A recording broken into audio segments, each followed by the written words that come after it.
क्या करूं मैं इन मक्कार औरतों का। ऐसी तेज औरतें हैं। मैं तो हैरान हूं कि घर में किसी को भी इनकी मक्कारी, इनका फरेब नजर नहीं आता। किसी को समझ नहीं आती इनकी चालाकियां हैं।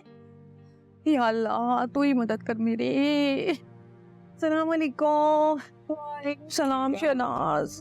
क्यों? बुरे हाल है बस। परेशान लग रही हो, क्या हुआ? अरे बात ही परेशानी की है। अब क्या हो गया? ये पूछो कि क्या नहीं हुआ। तुम्हें तो पता है ना कि अस्मा का बुटीक दोबारा खुल गया है? तो ये तो बड़ी खुशी की बात है। अरे खुशी की बात तो है, मगर इस खुशी के साथ एक परेशानी जुड़ी हुई है। वो क्या? बस तुम ये समझो कि मेरी हालत उस किसान जैसी है जो सारा साल मेहनत करके फसल तैयार करता है और फिर टिड्डी दल आके उसकी फसल को तबाह कर देता है। ला जरा, ये अब टिड्डियां कहाँ से आ गई? 1 महीना हो गया टिड्डियों को आए हुए। तो तुम वो फुप्पो और उसकी बेटियों की बात कर रही हो? जी। अब क्या किया उन्होंने? बस क्या बताऊं क्या नहीं किया। भाई देखो, वो जो फुप्पो हैं उन्होंने तो घर पे, किचन पे, हर जगह कब्जा जमा लिया है। यहाँ तक के जमाल को भी अपने मकरो फरेब में जकड़ लिया है। और वो जो बेटी है वो अब अस्मा की बुटीक पर हमला करने वाली है और यकीनन उसकी बुटीक पर कब्जा करके रहेगी वो। और वो जो छोटी वाली है वो तुम्हारी बेटी के साथ लगी हुई है। मैं तो परेशान हो गई हूँ। इन्होंने तबाहियां मचाई हुई हैं 3 चुड़ैलों ने घर के अंदर। कुछ समझ नहीं आता कि क्या करूं। अरे समन, तुम यहाँ? हाँ तो और कहाँ होंगी? मैं अभी थोड़ी देर पहले तुम्हारे घर गई थी। आंटी बताई थी तुम सोई हुई थी। हाँ तब सो रही थी। एग्जाम्स खत्म हो गए ना, नींद पूरी कर रही होगी। अंबर से पता चला। क्या पता चला तुम्हें अंबर से? यही कि तुम्हारे एग्जाम्स खत्म हो गए। मुझे एग्जाम्स के बारे में ना कोई बात नहीं करनी है। अरे तो कोई बात नहीं, हम किसी और बारे में बात कर लेते हैं। हम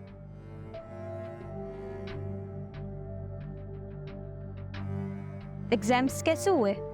आशी, मैं इन्हीं सवालों से बच के ना ऊपर आई हूँ। तुम चाहती हो मैं यहाँ से भी चली जाऊँ? अरे नहीं नहीं नहीं, इतने दिनों बाद तो तुम मिली हो और वैसे भी इस घर में मेरी एज का कोई भी नहीं है। मैं बहुत बोर हो जाती हूँ। हम किसी और बारे में बात कर लेते हैं, ठीक है?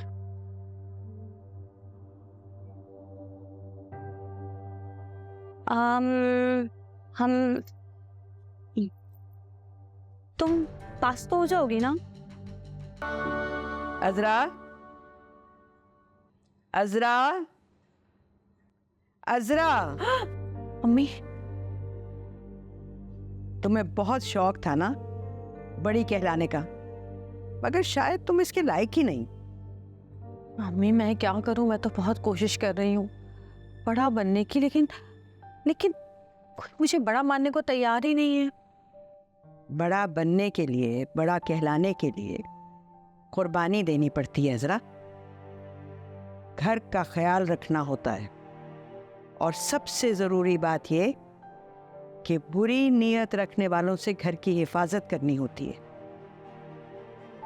अजरा, तुमने घर को बचाना है, तुम गाफिल नहीं हो सकती। मम्मी तो आप ही बताएं मैं क्या करूं? तुम गाफिल नहीं हो सकती अजरा, तुम गाफिल नहीं हो सकती।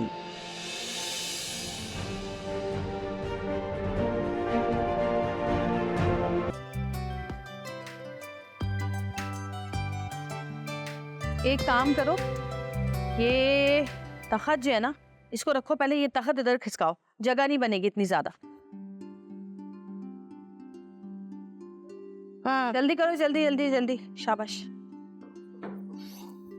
गुलशन आना, सही से उठाओ ना। अरे अल्लाह, उठाओ ना, तुम तरीका नहीं आता। बहन उठा तो नहीं हूँ, गिर जाएगा इस तरह। बीच में से उठाओ ना। अच्छा यूं। चलो इधर कर, सही से गमला ना तोड़ दे रहा। बस अब ये देखो ना, ये थोड़ा और उधर होगा, उधर करो। अरे छसकी सही करो। अच्छा, टेबल को भी खिसकाना है ना? हाँ टेबल भी खिसकाओ, जल्दी से, जल्दी करो, जल्दी करो। शाबाश।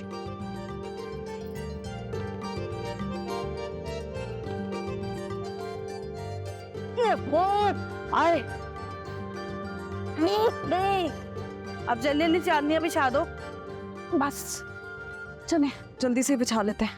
अब फरहत काफी जगह हो गई है ना, अब तो औरतें पूरी आ जाएंगी, है ना? सही है। ए भैया जरा, अब मेरे अंदर और चीजों को खिसकाने की सकत नहीं है, साफ बात है।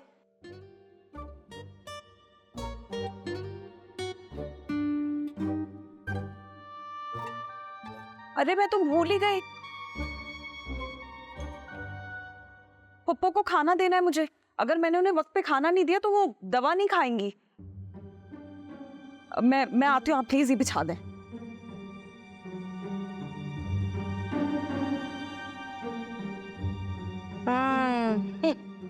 जिंदगी में कभी भी अपने सास और ससुर की तो इतनी खिदमत ना करी है जो पप्पी की कर रही है। ये आती हूँ खाना दे के। हाँ भाई, अब तो ऐसा ही है। ऐसा लगता है जैसे बड़ी बी ने जादू कर दिया है सब पर। हाँ, हाय अल्लाह, इतना इम्पोर्टेंट काम तो मैं भूल ही गई, याद कैसे नहीं रहा मुझे। देख भैया जरा, अब और कोई उखाड़ पिछाड़ ना कराई हूँ। 2 हफ्तों से पट्टों के दर्द की गोलियां खा रही हूँ, हिम्मत नहीं है मेरे अंदर। हाय, अरे भाई सिपारे लाने थे आपा जी के घर से, वो मैं भूल गई लाना। जा मेरी जान, जल्दी से भाग कर लिया, ये मैं करवा लूंगी बच्चों से। आपा जी के घर से? हाँ है, मैं जाके सिपारे लेके आऊँ? हाँ बहन वो भी पैदल जाना है इतनी दूर, मेरे से नहीं जाया जाएगा, मैं बता रही हूँ साफ। अच्छा, सारा दिन मोहल्ले में लीर लीर घूमती है, धक्के खाती फिरती है, तब क्या जीप लेकर उड़ती फिरती है तू? चल उठ, शाबाश, जल्दी से सिपारे लेकर आ, वरना बैठने भी नहीं दूंगी यहाँ पर और बिरयानी भी नहीं खाने दूंगी यहाँ। वाह जरा वाह, आज मैं तेरे हत्थे क्या चढ़ गई। तू तो मेरे ऊपर जुल्म के पहाड़ तोड़ रही है। देख, मेरे से उम्मीद मत रखियो आइंदा किसी काम की भी, मैं बता रही हूँ। अरे इतने नखरे क्यों कर रही है इतने से काम के अंदर है? औरतें आने वाली हैं, क्या करेंगी आके? बैठी रहेंगी क्या? सिपारे नहीं होंगे तो उठ जा, जाके सिपारे लेके आ, शाबाश। अरे मैं दंग गई, कभी इस चीज को धक्के लगवा रही, कभी उसको खिसकवा रही है, काम लिए जा रही है। जब से मैं बोल रही हूँ मेरे दर्द हो रही है। चल जाओ, मैं जा रही हूँ। बिछा ले जरा चादर। अरे चप्पल पहन के जाओ, कौम चोर कहेंगे। फरहत, अरे भाई कहाँ हो साहब? खाना दे दिया तो आओ, चांदनियाँ बिछाओ जल्दी आके। तुमसे बात कर रही हो, क्या हुआ? परेशान हो? कोई उलझन है? कोई क्या हुआ बताओ मुझे। पप्पो, एक बात बताएं पप्पो, अगर शौहर झूठ बोलने लगे, बहाने बनाकर घर लेट आने लगे, तो इसका मतलब ये तो नहीं कि वो बेवफा हो गया है। देखिए, अगर अल्लाह ताला औलाद की नेमत देने में थोड़ी देर कर दे या कोई रुकावट आ जाए, तो क्या इसका मतलब ये होता है कि शौहर के दिल से बीवी की मोहब्बत कम हो जाएगी? अरे ऐसा क्या हो गया? खुल के बात करो मुझसे, तुम दिल की बात कर सकती हो। बताओ क्या हुआ? वो मुझे समझ नहीं आ रहा, आसिफ पता नहीं क्या हो गया है। वो इतना लेट आता है घर पे, उसको कॉल करो तो जवाब नहीं देता।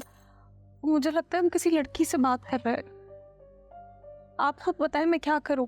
पर ये सब वो इसीलिए कर रहे हैं ना, क्योंकि मैं उसको औलाद नहीं दे सकती। दिमाग बात है ये तो। तुम फिक्र ना करो, कुछ करते हैं, देखते हैं। नहीं, वो तो मुझसे बात ही नहीं करता। पहले हम लोग बैठ के इतनी देर बात करते थे, अब तो वो कुछ कहता ही नहीं है मुझसे। अच्छा